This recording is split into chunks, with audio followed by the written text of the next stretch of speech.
Hello friends, welcome to my channel. I am doctor Beena Sethi और आज हम बात करने वाले हैं कि ओवेरियन रिजर्व क्या होता है। ओवेरियन रिजर्व क्या थ्रू आउट आपकी लाइफ एक जैसा रहता है या एक फिक्स टाइम पे खत्म होता है या ये जीवन में कभी भी खत्म हो सकता है। तो महिलाओं के मन में इस तरीके के बहुत सारे क्वेश्चंस आते हैं, खासतौर से जब वो 35 से 40 ईयर ओल्ड होती हैं और वो फैमिली प्लानिंग कर रही होती हैं और अचानक उन्हें डॉक्टर्स कहते हैं कि आपका AMH लेवल तो बहुत कम हो गया है, तो अब आप मां नहीं बन सकती, अब आपको IVF पर ही जाना होगा। तो उन सब के लिए ये एक बहुत ही इम्पोर्टेंट इंफॉर्मेशन है। तो इसको हम स्टार्ट करें। सबसे पहले आप ये जानिए कि एक लड़की की बॉडी में एग्स कब बनते हैं, जब वो 12 साल की होती है या उससे पहले या उसके बाद। तो ध्यान दीजिए, जब एक लड़की अपनी माँ के पेट में होती है, यानी कि जब फीटस 11 से 12 वीक्स का होता है, उसी समय उसके जो और बॉडी पार्ट्स बन रहे होते हैं, जैसे कि उसका हार्ट बन रहा है, ग्रो हो रहा है, लीवर ग्रो हो रहा है, उसी तरीके से उसकी बॉडी में एक यूट्रस भी बन रही होती है, उसी तरीके से ओवरीज भी बन रही होती हैं और ओवरीज में जो एग बनाने वाली सेल्स हैं, जिन्हें हम स्टेम सेल्स कहते हैं, वो भी उसी समय बनती हैं।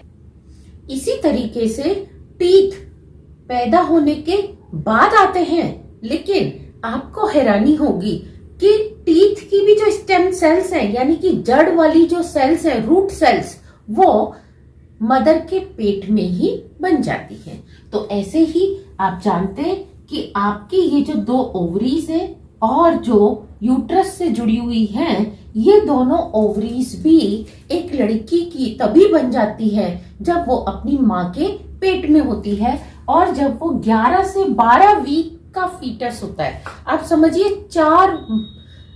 3 महीने से भी पहले ये सब बनना स्टार्ट हो जाता है और इसमें वो छोटी छोटी सेल्स, जिनसे कि आगे ओ एग सेल्स बनेंगी, फॉलिकल्स बनेंगे, वो बन जाती हैं और इनकी संख्या धीरे धीरे बढ़ती है। पहले 11-12 वीक में थोड़ी सी होगी, फिर 28 वीक तक, आप समझते हैं लगभग 7 महीने तक क्या होता है, वो और बढ़ती हैं और उसके बाद उनके बढ़ने की स्पीड, यानी कि पहले 4 सेल्स रोज बन रही हैं, फिर 8 सेल्स रोज बनेंगी, फिर इस तरीके से 28 वीक तक क्या है, उनकी स्पीड बढ़ती है और 28 वीक के बाद उनकी स्पीड कम हो जाती है। ऐसा नहीं कि नहीं बन रही, जैसे 400 सेल्स बन चुकी हैं तो 400 के बाद अब वो 410 होंगी, लेकिन यहां तक अगर वो 10-10 की स्पीड से रोज बढ़ रही थी तो अब वो क्या होगी, 8 की स्पीड से, फिर 6 की स्पीड से, फिर 2 की स्पीड से बढ़ेगी। और हो सकता है आपके बेबी का बर्थ इस स्टेज पे हो जाए तो बर्थ के बाद भी वो थोड़ी सी और बढ़ती हैं। इसके साथ ये तो था कि एग सेल्स कब बनती हैं, लेकिन जब ये एग सेल्स बन गई और जितनी भी बन गई वो फिक्स रहती हैं, उसके बाद नई सेल्स बनना बंद हो जाती हैं और अब इन्हीं सेल्स को जब आपका बेबी ग्रोन अप होगा, 12, 13, 14 साल में आएगा और उसके पीरियड्स स्टार्ट होंगे, तो एवरी मंथ केवल एक सेल जो है वो फॉलिकल में क्या होगी, बड़ी होगी और फिर वो पीरियड के साथ बाहर आ जाएगी। तो ये सेल्स फिर पीरियड स्टार्ट होते ही एक सेल हर महीने कम होती जाती है और जब ये सारी सेल्स खत्म हो जाती हैं तो आपको क्या होता है, पीरियड्स आना बंद हो जाते हैं। तो बिगनिंग में जब आपकी यूथ स्टेज होती है, आपका जो पीछे का रिजर्वायर है, जो जितने अंडे बचे हुए हैं वो पुश करते हैं या एक हार्मोन रिलीज करते हैं, जिससे कि ये जो आगे चलने वाला अंडा है उसको पीछे का सपोर्ट मिलता है और ये ग्रो होता है। तो शुरू में आप देखेंगे कि ये जो आपकी ओवरीज से ही निकलने वाला हार्मोन है, ये कितना होता है, इसको हम AMH भी कहते हैं, ये अगर 4.1 है तो ऐसा नहीं है कि इस महीने 4.1 है तो अगले महीने एक अंडा कम हो गया तो 4 हो जाएगा। नहीं, जब काफी सारे अंडे कम हो जाएंगे तो इसका लेवल जो है वो कितने पे आ जाएगा, 3.2 पे आ जाएगा।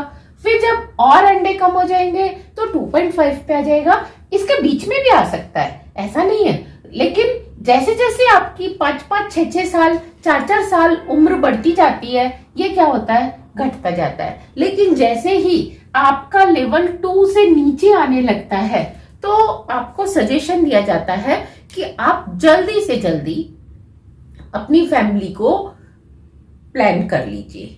ऐसा नहीं है कि अब आप उसके बाद मां नहीं बन सकते हैं किसी भी स्टेज तक आने के बाद। लेकिन ये जो AMH लेवल कम हो रहा है धीरे धीरे, इससे जो आपका फॉलिकल बनता है, इसको पीछे का सपोर्ट क्या मिलता है, कम मिलता है। तो आपको फिर डॉक्टर्स की हेल्प से हॉर्मोन्स लेने पड़ते हैं और फिर आपका बेबी जो है ग्रो होता है, जिसमें फॉलिक एसिड भी देते हैं हम आपको।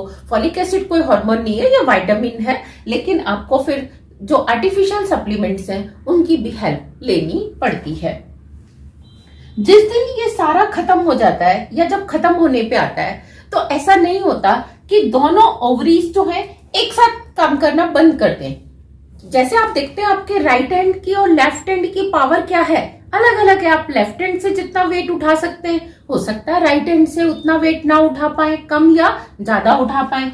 तो इसी तरीके से हो सकता है ये वाली जो ओवरी है इसकी सारी सेल्स पहले ही खत्म हो जाए और इसकी सेल्स बची रह जाए। तो आपको क्या होगा, पीरियड्स इरेगुलर हो जाएंगे।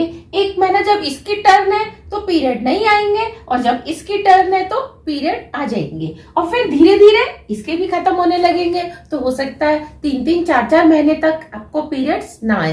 तो पीरियड्स का इरेगुलर होना इसीलिए होता है कि ओवरी में जो सेल्स हैं वो खत्म होती जा रही हैं।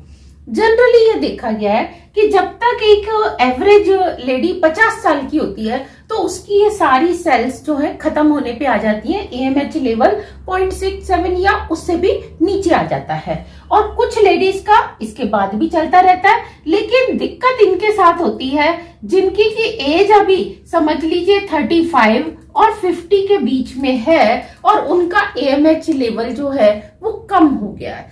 अब उनको जानना चाहिए कि AMH लेवल कम क्यों हुआ।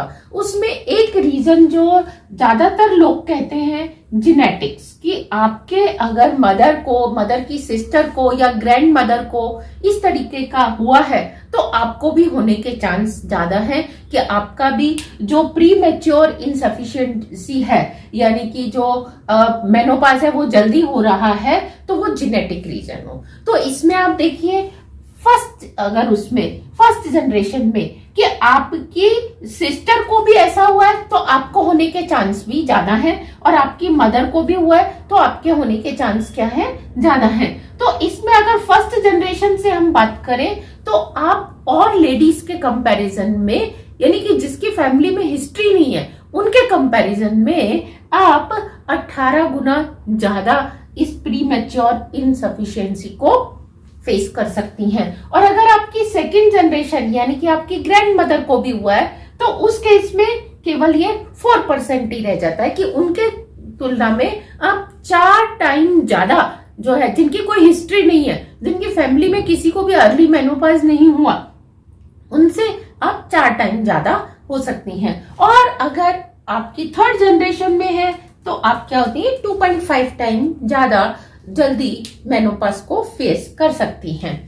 यहाँ बहुत सारी लेडीज ऐसी होती हैं जिनका अभी फैमिली कंप्लीट नहीं हुई होती।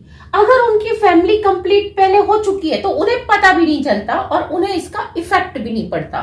लेकिन जो लेडीज इस एज के बीच में होती हैं और उनका जेनेटिक कोई हिस्ट्री भी नहीं है तो उसका दूसरा रीजन ये होता है कि उन्होंने इस एज से पहले बेबी के लिए, या उनका पहला बेबी सरवाइव नहीं किया तो दूसरे बेबी के लिए या तीसरे बेबी के लिए उन्होंने ट्रीटमेंट लिया।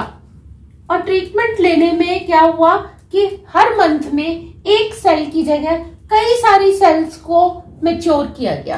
तो उनका जो 1 साल में मैच्योरिटी आनी थी वो उनकी 2 महीने में ही क्या होती है, मेच्योरिटी आ जाती है, यानी कि उनकी एजिंग हो जाती है और उनकी सेल्स कम हो जाती हैं। तो ऐसे अगर उन्होंने 5 महीने भी ट्रीटमेंट ले लिया तो अल्टीमेटली उन्होंने अपने आप को 5-7 साल पहले क्या किया, प्री मेनोपॉज की तरफ शिफ्ट कर लिया।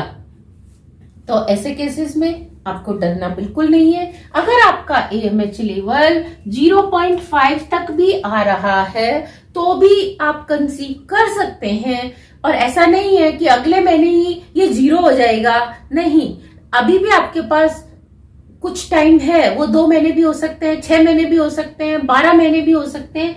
आप डॉक्टर्स की हेल्प से आपको IVF के ऊपर जाना चाहिए, लेकिन इससे पहले जब आपका 2 से नीचे है तो आप कोशिश करें कि खाली मेडिसिन लेके IVF के बिना ही अपना नेचुरल बेबी प्लान करें।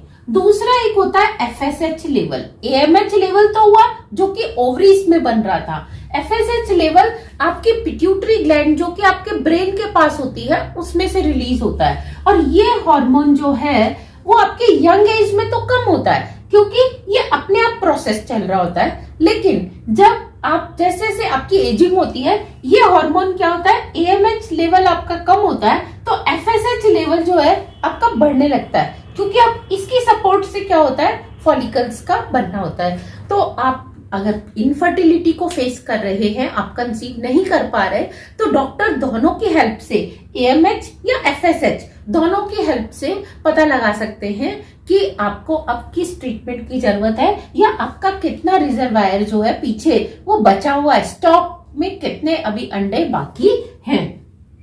अब इसका PMI का जो मेन सिम्टम है वो यही है कि अगर आप प्लानिंग कर रहे हैं तो आपको जल्दी से बेबी कंसीव नहीं होता है, आप एक टेम्परेरी इनफर्टिलिटी को फेस करते हैं और ट्रीटमेंट के बाद वो ठीक हो जाती है। दूसरा, लोअर सक्सेस रेट, यानी कि आप ट्रीटमेंट भी लेते हैं, सब कुछ करते हैं, लेकिन फिर भी सक्सेस रेट नहीं हो पाती, मतलब आपका रिजल्ट जो है, शुरू भी हो गई प्रेगनेंसी लेकिन फिर ऐसा है कि 4 महीने में 7 महीने में वो मिसकैरेज हो जाती है। उसके पीछे भी एक यही रीजन होता है। दूसरा, आपके पीरियड्स जो है इरेगुलर हो जाते हैं, और कभी कभी ऐसा भी होता है कि आपके पीरियड्स आना बंद हो जाते हैं। तो ये सब था, आप समझिए, आपके ओवेरियन रिजर्व के बारे में। अगर आप इसको अच्छे से स्टडी करते हैं और माइंड में रखते हैं तो आपका, जैसे ही आपको लगता है कि आपने किसी भी कारण से लेट मैरिज की है, या आप करियर ओरिएंटेड थे और आपने अब फैमिली को प्लान करना है, या कोई आपको डिजीज थी, या कुछ भी आपके इश्यूज थे, तो आप कम से कम अपने एग सेल्स को फ्रीज करवा के रख सकते हैं, और अपने एम्ब्रियो को भी, यानी कि फर्टिलाइजेशन के बाद भी आप उसको फ्रीज करा के रख सकते हैं। लेकिन आपको मैं बताना चाहूंगी, इसका कोई बहुत आसान तरीका या खर्चा कम नहीं होता, इसका थोड़ा सा प्रोसीजर भी कॉम्प्लिकेटेड होता है, यानी कि उसको एक नाइट्रोजन के एटमॉस्फेयर में फ्रीज किया जाता है, और दूसरा आपका इसमें खर्चा भी आता है, और तीसरा उसके बाद भी आप एक ही बार में रिजर्व एग की हेल्प से कंसीव कर जाएंगे। इसके भी सक्सेस रेट उतने ज्यादा नहीं होते जितने कि पहले होते हैं, यानी कि कम होते हैं। हो सकता है पहली बार में हो जाए, हो सकता है दूसरी बार में आपको अपना फ्रीज एग काम में लेना पड़े, हो सकता है छठी बार में आपको हो, लेकिन आपको कोशिश जरूर करनी चाहिए ताकि आपके घर भी एक छोटी सी किलकारी आ सके। Happy pregnancy, all the very best. और इस सब के बीच में कहना चाहूंगी, अपनी डाइट हमेशा अच्छी रखिए, अपने आप को टेंशन फ्री रखिए।